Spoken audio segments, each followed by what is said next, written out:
एक बार एक मॉन्क अपने आश्रम से दूर अकेले ध्यान करने का फैसला करता है। वह अपनी नाव में बैठकर एक बड़ी झील के बीचों बीच जाता है। वह अपनी नाव को वहीं झील के बीच में गड़े एक बड़े से डंडे से बांध देता है। वह उसी नाव में बैठकर अपनी आंख बंद कर लेता है और ध्यान करना शुरू कर देता है। कुछ घंटों की अशांत चुप्पी के बाद अचानक उस मॉन्क को महसूस होता है कि जैसे किसी दूसरी नाव ने बड़ी तेजी से आकर उसकी नाव को टक्कर मारी है।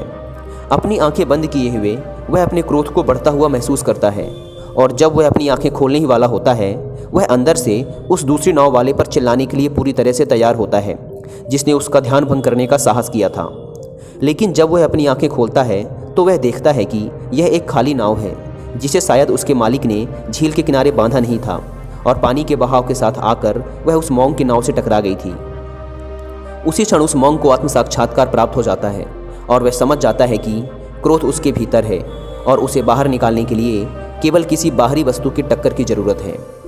उस दिन के बाद से जब भी वह किसी ऐसे व्यक्ति से मिलता जो उसे परेशान करता या उसे क्रोधित करता, तो वह खुद को याद दिलाता, दूसरा व्यक्ति केवल एक खाली नाव है, गुस्सा मेरे अंदर है।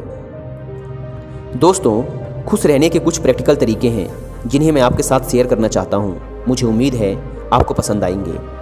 पहला, अपने जीवन से कुछ गैर जरूरी नंबरों को निकालकर फेंक दें, जैसे आपकी एज कितनी है, आपका वजन, आपकी हाइट। इन सब नंबरों की चिंता डॉक्टर्स को करने दें, क्योंकि इसी के लिए आप उन्हें पे करते हैं। दूसरा, केवल खुश मिजाज व पॉजिटिव सोच वाले लोगों को ही अपना दोस्त बनाएं, क्योंकि हमेशा दुखी रहने वाले, बात बात पर शिकायत करने वाले व सबके प्रति नकारात्मक सोच रखने वाले दोस्त आपको भी कुछ समय बाद अपने जैसा ही बना देंगे। तीसरा, हमेशा कुछ नया सीखते रहें, फिर चाहे वो कंप्यूटर के बारे में हो, गार्डनिंग हो, क्राफ्ट्स हो या अच्छी बुक्स पढ़ना हो।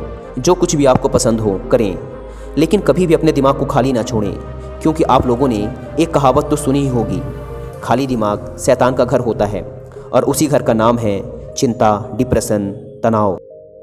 फोर्थ, रोज़ छोटी छोटी चीज़ों में खुशी ढूंढने की कोशिश करें, क्योंकि एक दिन कुछ बहुत बड़ा अचीव करके आप ज़्यादा खुश नहीं हो पाएंगे, क्योंकि खुश रहना एक आदत है और इसे धीरे धीरे डेवलप किया जाता है।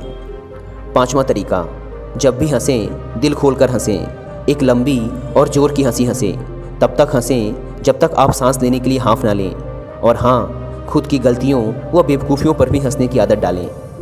सिक्स्थ, एक बात आपको अपने दिमाग में बैठानी होगी कि दुख सबके जीवन में होते हैं और दुख को सहना भी उस इंसान को ही पड़ता है।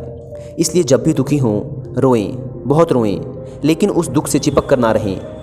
अब आपने दुख मना लिया है, अब आगे बढ़ जाएं, क्योंकि एकमात्र व्यक्ति जो हमारे पूरे जीवन में हमारे साथ है वह हम खुद हैं। इसलिए जिंदा रहो जब तक जिंदा हो। सेवंथ, खुद को उन चीज़ों व लोगों से घेर कर रखें जिन्हें आप पसंद करते हैं, चाहे वो आपके परिवार के लोग हों, कोई पालतू जानवर, किसी का दिया हुआ कोई गिफ्ट, कोई फेवरेट म्यूज़िक, पौधे, आपके पर्सनल शौक, जो कुछ भी आपको अच्छा लगता है उसे अपने आसपास रखें। एट्थ और सबसे इम्पॉर्टेंट बात, अपने हेल्थ का ख्याल रखें। अगर आप हेल्दी और फिट हैं तो इसे मेंटेन रखें। यदि आप अनहेल्दी हैं तो इसे ठीक करने की कोशिश करें, और अगर आपको कोई ऐसी प्रॉब्लम है जो आपके कंट्रोल के बाहर है तो एक्सपर्ट्स की सहायता लें। नाइन्थ, जिन लोगों से आप प्यार करते हैं उन्हें हर मौक़ों पर बताएं कि आप उनसे प्यार करते हैं, और हमेशा याद रखें, जीवन को हमारे द्वारा ली जाने वाली सांसों की संख्या से नहीं मापा जाता, बल्कि उन खूबसूरत पलों से मापा जाता है जो हमारी सांसों को रोक लेते हैं। तो दोस्तों, हम सभी को हर दिन जीवन को पूरी तरीके से जीने की ज़रूरत है। इसलिए किसी भी चीज़ की चिंता ना करें, हर चीज़ के लिए प्रार्थना करें, और जो कुछ भी आपके पास है उसके लिए शुक्रगुजार रहें, और हर दिन भगवान को धन्यवाद करें।